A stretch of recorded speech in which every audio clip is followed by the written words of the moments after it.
भाई और बहनों, आज हम वर्ष के 33वें सामान्य रविवार में प्रवेश करते हैं। आज की पूजन विधि हमें प्रभु का दिन, दुनिया का अंत, मानव पुत्र के पुनरागमन के बारे में बताती और आगामी संकटों से बचने के उपाय पर चिंतन करते हुए मुक्ति की आशा करते रहने के लिए निमंत्रण देती है। हम पूजन वर्ष के अंतिम पड़ाव के करीब हैं। आने वाले रविवार को ख्रिस्त राजा का त्योहार मनाई जाएगी और इसी के साथ वर्ष 2024 का पूजन वर्ष समाप्त हो जाएगा। यीशु की चाहत थी कि हर इंसान कलीसिया के द्वारा मुक्ति पाए। उन्होंने लोगों को आगाह किया था कि कई आतंकित करने वाले नजारे प्रकट होंगे, पर हमें ईश्वर पर विश्वास करते हुए अपनी धार्मिकता और पवित्रता का जीवन जीना है। उन्होंने यह भी बताई थी कि इस तरह का जीवन हमें दुनिया के अंत या प्रभु का आगमन वाली बात पर आनंद और खुशी प्रदान करेगी तथा हम पर डर को हावी होने नहीं देगी। पर क्या हम मुक्ति की आशा लिए हुए अपने जीवन को धार्मिकता और पवित्रता के साथ जी रहे हैं? हमारे धर्म ग्रंथ या बाइबल हमें प्रभु का दिन, दुनिया का अंत, दोबारा मानव पुत्र का आगमन और हर जन का न्याय होने की बातों को बताते हैं। यह हमें डराने के लिए नहीं, बल्कि ईश्वर पर विश्वास और भरोसा रखकर मुक्ति की आशा देने के लिए की गई है। इस सच्चाई से अवगत कराने के लिए कि इस दुनिया की हर चीजें क्षण भंगुर है, उसके प्रति लगाव और मोह माया बेकार है। हमें उससे ऊपर उठकर इस सांसारिक जीवन को आगे के स्वर्गिक जीवन की प्राप्ति को लक्ष्य में रखकर जीने की बात को बताने के लिए है। हम हर इंसान डर और भय से घिरे हुए हैं। आज हम इस सच्चाई को जान लें कि इस दुनिया के किसी भी चीजों में इतना सामर्थ्य नहीं है कि वे हमें इससे निजात दिला सके। अगर हम इससे निजात पाना चाहते हैं तो एक ही उपाय है और वह है ईश्वर पर दृढ़ विश्वास, उसके मुक्तिदायी वचनों पर भरोसा और उसके शरण में पूर्ण समर्पण, क्योंकि वही हमारे सृष्टिकर्ता और जीवन के मालिक हैं। उसी में हमारी सच्ची और पूरी सुरक्षा है। अतः हम अपने जीवन को उसी पर आश्रित और केंद्रित कर इसे जिएं। ऐसा करने से इस जीवन और आगे के जीवन को भी निश्चित सुरक्षा दे सकते हैं। डरावनी और भयावह माहौल में भी उसी ईश्वर पर केंद्रित और आश्रित जीवन जीने की बातों को आज के पाठों में हमें बताई गई है।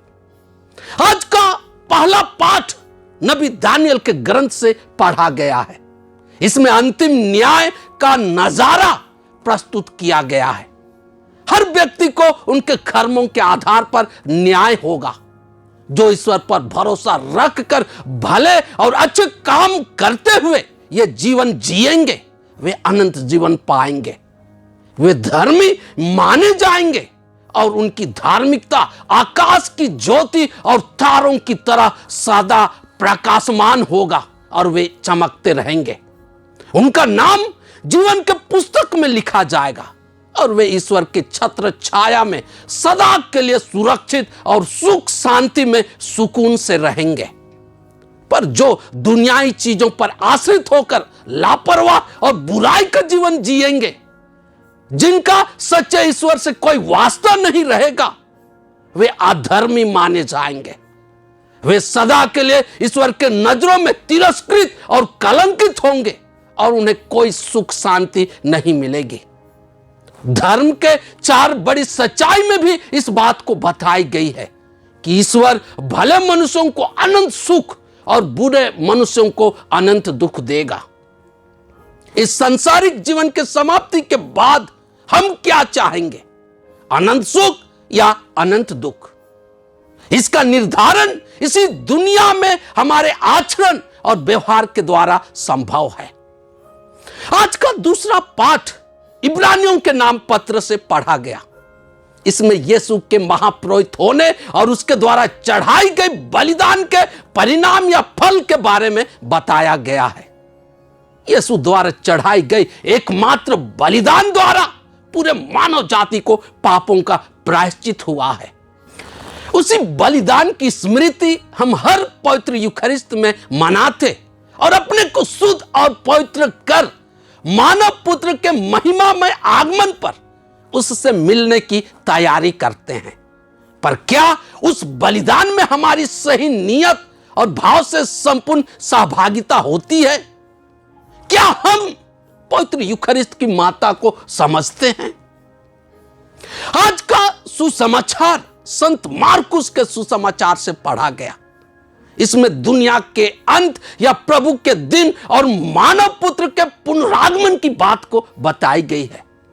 वह नजारा बहुत डरावना होगा, पर प्रभु भक्तों के लिए आनंद, खुशी और गर्व का विषय होगा, क्योंकि मानव पुत्र अपार सामर्थ्य और महिमा के साथ आएंगे।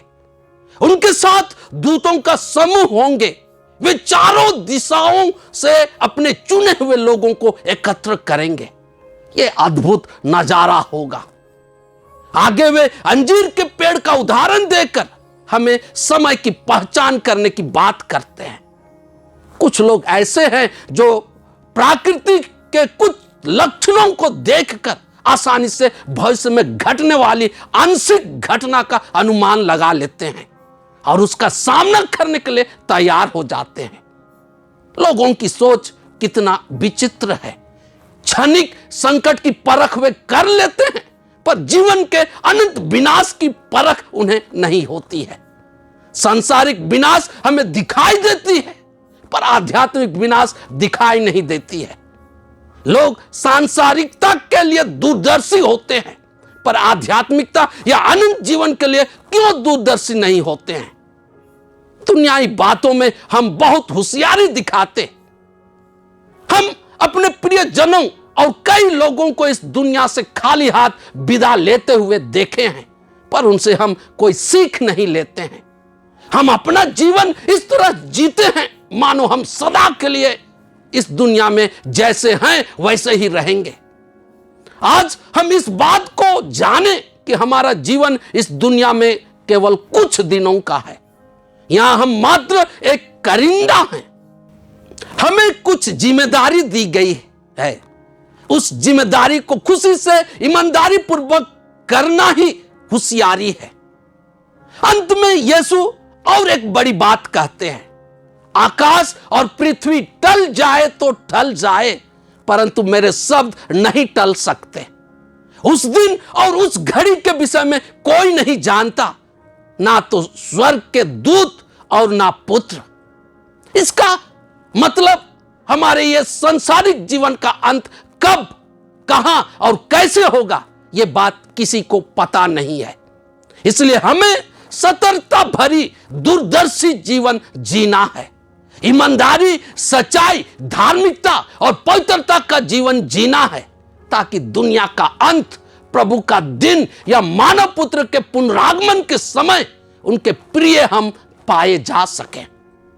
इस पवित्र यूखरिस्त में प्रभु हमें सतर्कता भरी और दूरदर्शी जीवन जीने के लिए बल और ज्ञान दे।